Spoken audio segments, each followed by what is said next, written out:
Hi, this is Ram Gopal Verma and congratulations to iDream for reaching 1 million subscribers. మీ అబ్బాయి గురించి చెప్పండి sir. మంచి దర్శకుడు, సెన్సబుల్ దర్శకుడు అని పేరు ఉంది కదా, మీ అభిప్రాయం? వాడి గురించి చెప్పాలంటే నేను వాడిని సినిమాకి దూరంగా పెంచుతామని, ఎందుకంటే సినిమాలో పడ్డ కష్టాలు నాకు తెలుసు. ఓకే. సినిమా ఈ స్టేజ్కి రావడానికి ఒక రామారావు గారి నీడని నేను పెరిగా. రామారావు గారి మూలానే నాకు ఇంత పేరు వచ్చింది. బట్ మళ్ళీ వాడు ఇంకొకళ్ళ నీడను పెరగడానికి వీల్లేదు, ఇండిపెండెంట్గా పెరగాలి అని చెప్పేసి ఎంబీఏలో జాయిన్ అయ్యాడు. ఎంబీఏలో అమెరికా వెళ్తా అన్నాడు. అమెరికాలో మనకు ఎవరు తెలియదు కదరా, ఎలా వెళ్తామన్నా. నేను వెళ్తాను అన్నాడు. సరే నేను పంపిస్తాను. నువ్వు ఒక్కడే కొడుకు, నేను రుద్దేవాడిని కాదు, నువ్వు ఇంజనీర్ అవ్వు, డాక్టర్ అవ్వు, అది ఇది చదువు అని ఎవరిని ముగ్గురు పిల్లల్ని అనలేదండి నేను. మీకు ఏది ఇష్టమైతే అది చదువుకోండి.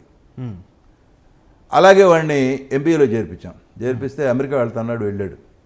నాకు తెలియదు వాడు యాడ్ మేకర్ అని. అమెరికాలో నెంబర్ ఆఫ్ యాడ్స్ చేశాడు. ఏబీసీ కార్పొరేషన్కి చాలా యాడ్లు చేశాడంట. అవి ఒక రోజు నాకు పంపాడు. ఇదేమిటి, నేను వీడిని చదువుకుంటాడు శుభ్రంగా, ఎక్కడన్నా జాబ్లో చేస్తే హ్యాపీగా ఉంటాడు అని నేను అనుకుంటే వీడు మళ్ళీ ఎడు తిరిగి సినిమాకి వచ్చాడంటే. ఒక ఫైన్ మార్నింగ్ మద్రాసు వచ్చేసాడు.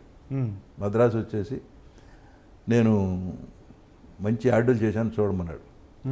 చూశాను నేను, బాగున్నాయి యాడ్లు, మంచి బ్యూటిఫుల్ టెక్నీషియన్ వాడు. నేను ఆ టెక్నీషియన్ అవుతాడని నాకు తెలియదు అసలు. స్పీల్బర్గ్ దగ్గరికి వెళ్ళి ఈ స్క్రిప్ట్ రాయటం ఏదో అవన్నీ నేర్చుకుని వచ్చాడు. స్టడీ కమ్ కెమెరా ఆపరేషను ఒక సింగిల్ హ్యాండ్తోనే ఆపరేట్ చేస్తాడు. ఇవన్నీ అని చెప్పి తెలిసిన తర్వాత నేను ఆశ్చర్యపోయాను. వీడేంటి, మనం ఏం చదువుకోమన్నాము, ఏం చదువుకున్నాడు, అటు తిరిగి మళ్ళీ సినిమాకి వచ్చాడు. వచ్చి ఒకరోజు అన్నాడు, నేను యాడ్ ఫిలిం ఏజెన్సీ పెడుతున్నానని. మద్రాసులో యాడ్ ఫిలిం ఏజెన్సీ పెట్టాడు.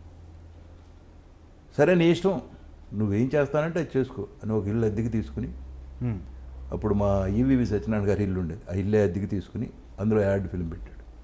పెట్టి అక్కడ మంచి మంచి యాడ్స్ చేశాడు. సౌందర్య గారితో, శ్రీకాంత్తో, వెంకటేష్తో ఎన్ని యాడ్లు చేస్తున్నాడు.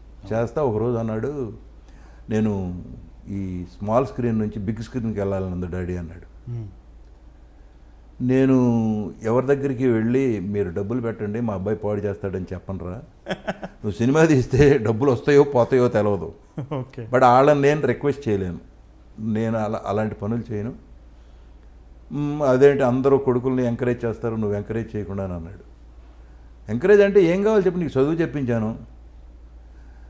ఆడి క్లాస్మేట్లంతా ఇండియన్ ఎక్స్ప్రెస్లో జనరల్ మేనేజర్స్, ఒకడు 1,50,000 2 లక్షలు డ్రా చేస్తున్నారు అని అంటే నేను అన్నాడు, ఫ్యూచర్లో నీకు తెలియదు, పిల్లలకి స్కూల్ ఫీజు కట్టడానికి సరిపోవు 1,00,000 2 లక్షలు వాస్తవమే కదా అని చెప్పాడు.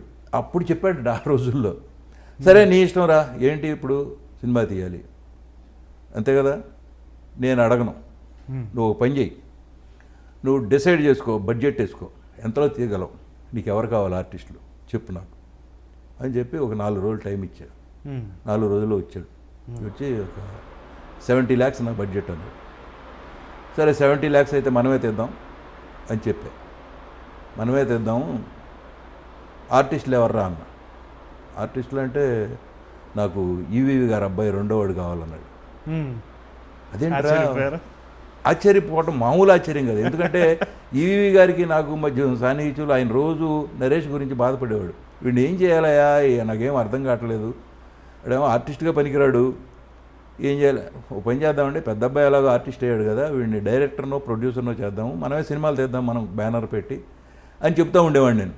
ఇప్పుడు సడన్గా వాడు ఆర్టిస్ట్ అనేది, అదేంట్రా అందరూ వద్దన్నారు, నువ్వు వాడిని ఆర్టిస్ట్ పెట్టుకున్నావు అంటే, నా కథలో క్యారెక్టర్కి అతను యాప్ట్గా సరిపోతాడు, మంచి కామెడీ ఉంటుంది అని చెప్పాడు. సరే నేను ఈవీవి గారికి చెప్పాను, ఎల్లవయ్యా నాకన్నా పెచ్చోళ్ళు దొరకలేదా నీకు జోకులు వేయడానికి అని అన్నాడు ఆయన. కాదండి నిజంగానే తీస్తాడంట వాడు, అడుగుతున్నాడు అంటే, అయితే మొదలెట్టమని నోరు చేశాడు ఆయన. సరే అక్కడి నుంచి వీడు మొదలెట్టడం, వాడే ప్రొడ్యూసరు, బ్యానర్ వాడిదే, అన్ని వాడి పేరుని రిజిస్టర్ చేసి ఛాంబర్లో చేసిన తర్వాత సురేష్ రామానాయుడు గారు అబ్బాయి వీడి కథ విన్నాడు. కథ విని ఏదో చక్కగా ఉంది బడ్జెట్ 70 lakhs అంటే 50% నేను కూడా ఉన్నా అన్నాడు. సరే మళ్ళీ వచ్చాడు వీడు, ఏంటి డాడీ ఇలా అంటున్నాడని. ఓ పని చేద్దాంరా, నువ్వు సినిమా తీస్తే ఎవరో కొనరు, ఇమ్మీడియట్గా బిజినెస్ అవ్వదు, ఇది రిలీజ్ చేయలేము మనం. అవును, వాళ్ళకి అన్నీ ఉన్నాయి, నెట్వర్క్ అంతా ఉంటుంది. నెట్వర్క్ ఉంది, స్టూడియో ఉంది, ల్యాబ్ ఉంది, రికార్డింగ్ థియేటర్లు ఉన్నాయి, డబ్బింగ్ థియేటర్లు ఉన్నాయి. వాళ్ళది 50% చేయమను, వాళ్ళు 35 వాళ్ళది తీసుకోమను, 35 మనం క్యాష్ పెడదాం, సినిమా తెద్దాం అని చెప్తే సరే ఓకే అని చెప్పి అలా మొదలెట్టి ఆ సినిమా 69 lakhsలోనే కాపీ తీశాడు. వెరీ గుడ్, బాగుంది అంటే సంచలనం. తర్వాత రిలీజ్ చేశారు, బాగుంది సినిమా, మంచి పేరు వచ్చింది. అవును, ఇప్పటికి కూడా అండి రవిబాబు గారి దగ్గర చాలా చాలా గొప్ప విషయం ఏంటంటే, పర్సనల్గా నేను ఈ ఇంటర్వ్యూ ద్వారా జనానికి చెప్పాలనుకున్నాను, ఆయన పెట్టే ఫ్రేమ్ మిగతా డైరెక్టర్ల కంటే విభిన్నం. అవునండి, ఒక యాడ్ ఫిల్మ్ మేకర్గా ఆయనకున్న గొప్ప క్వాలిటీ వల్లనో ఏమో ఒక్కొక్క ఫ్రేమ్ని ఆయన చెక్కే పద్ధతి చాలా గొప్పగా ఉంటుంది. పర్సనల్గా నేను ఆయన ఎప్పుడు కలిసి చెప్పలేకపోయాను, కానీ ఈ ఇంటర్వ్యూ ద్వారా ఆయన వారు చూస్తే ఈ విషయాన్ని నా తరపున నేను వాడి గురించి గర్వంగా చెప్తానండి. ఎస్, తెలుగులో ది బెస్ట్ టెక్నీషియన్ వాడు. Yes sir, no doubt. గోడ రంగు ఏముంది, హీరో ఏమి డ్రెస్ వేస్తున్నాడు, ఏం చెప్పులు వేస్తున్నాడు. ఫస్ట్ పిక్చర్ కండి అల్లరికి టేబుల్ మీద పెట్టే కప్పులు, నేను ఏదో ఈ కప్పులు పెట్టండి రా అని ఇస్తే తీసి అవతల పారేశాడు. కొత్త కప్పులు కొనుక్కురండి, అవి ఉంటేనే సినిమా తీస్తా, లేకపోతే నేను తీనన్నాడు. వాడు ఫస్ట్ పిక్చర్కి ఈవెన్ సరే అప్పుడు 2 కప్పులు కొత్తవి కొనిపి తెప్పించా. మంచం కావాలంటే కొత్త తెమ్మన్నాడు, తెప్పించా.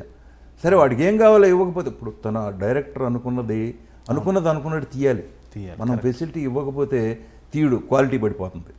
సో అందుకని వాడు అడిగిందల్లా ఇచ్చా చేదలకి.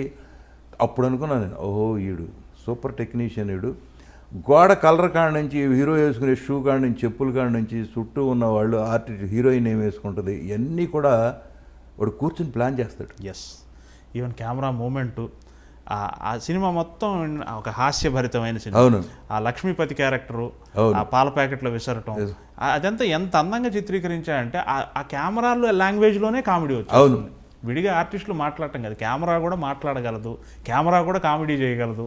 మంచి కెమెరామెన్ అండి. నేను అందుకే చెప్పింది వాడు ది బెస్ట్ టెక్నీషియన్ తెలుగులో. ఎస్ ఎస్, డౌటే లేదు. పైగా ఈ కాకా పట్టడం ఇవన్నీ తెలవదు అడిగి. వెరీ ఫ్రాంక్, వెరీ అస్సలు ఓపెన్గా ఇది బాగాపోతే బాగాలేదు అంటాడు.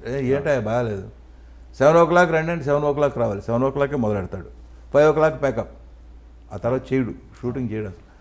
ఏంటి హింస, రేపు రిలీజ్ అయ్యేంటి, ఇప్పుడు అర్జెంట్ ఏమీ లేదు, అయినంత వరకు ఈ సీన్ అనుకున్నాం, ఈ సీన్ అయిపోయింది కదా, 3ంటికి సీన్ అయిపోయిందంటే 3ంటికి ప్యాకప్, తర్వాత చేయడు, ఇంకో సీన్ పెడదామన్నా కూడా వద్దంటాడు. మిమ్మల్ని డైరెక్ట్ చేసేప్పుడు ఎట్లా ఉంటుంది, మీరు ఎలా? సరదాగా ఉంటుందండి, ఆడతా పడతాం. ఇప్పుడు నేను ఢిల్లీ రాజేశ్వరి మీద రొమాన్స్ తీశాడు. అవును, నేను వీడు సిగ్గుపడతాడా లేకపోతే ఏంటంటే డైరెక్టర్గానే చెప్పాడు, నాకు ఇలా కావాలి. ఓకే, నీకు అలా కావాలంటే అలాగే చేస్తాం, నీకు ఎలా కావాలో చెప్పు, మీ పాత యాక్టింగ్లు అవసరం లేదు, మేము చెప్పినట్టు చేయండి చాలు అన్నాడు. అలాగే ఓకే, పాత యాక్టింగ్ నేను చేస్తానని చెప్పట్లేదు, నీకేం కావాలో చెప్పు, చేస్తాం. అది చేసేవాడు, టేక్ 1 ఓకే అనేవాడు, లేకపోతే బాగాలేదు ఇది అని చిరాకు పడేవాడు. సరే మళ్ళీ ఆడికి కావాల్సినట్టు చేసేవాళ్ళం. ఎక్కడ కాంప్రమైజ్ లేదు, అస్సలు ఎక్కడ కాంప్రమైజ్ అవ్వడు దేని విషయంలో కూడా. ఈ బిల్డింగ్ ప్రొద్దున్నే 6:30కి లైటింగ్ ఉంటుంది, 6:30కి షార్ట్ తీయాలంటే 6:30 తీస్తాడు, 6:30 to 7 అంతే తీస్తాడు. సీన్ అవ్వకపోతే మళ్ళీ మర్నాడు తీస్తాడు, మళ్ళీ 6:30కి మొదలెట్టాలి, అందరు రావాల్సిందే. అందుకనే వాడి సినిమా మంచి క్వాలిటీలు ఉంటాయి. చాలా చాలా అదే విజువల్ ఫీస్ట్ చక్కగా చెక్ ఉంటుంది ఫ్రేమ్. సెపరేట్ ఆడియన్స్ వచ్చేసారు ఆడికి. యూత్ పడిసేస్తారు ఎప్పుడు సినిమా వస్తుంది. అవునండి, కరెక్ట్. అదండి వాడి గురించి. నేను మీ లాస్యాని. హలో ఎవ్రీబడీ, దిస్ ఇస్ మీ నోవల్. 1 million సబ్స్క్రైబర్స్ రీచ్ అయిన శుభతరుణంలో నా శుభాకాంక్షలు తెలియజేస్తున్నాను. ఐ డ్రీమ్ 1 million సబ్స్క్రైబర్స్ కి రీచ్ అయిందండి. Congrats to iDream Media on reaching 1 million subscribers. iDream Media on 1 million subscribers reach చేసినందుకు all the best and congratulations to you. Congrats iDream. Keep up the good work and continue to entertain.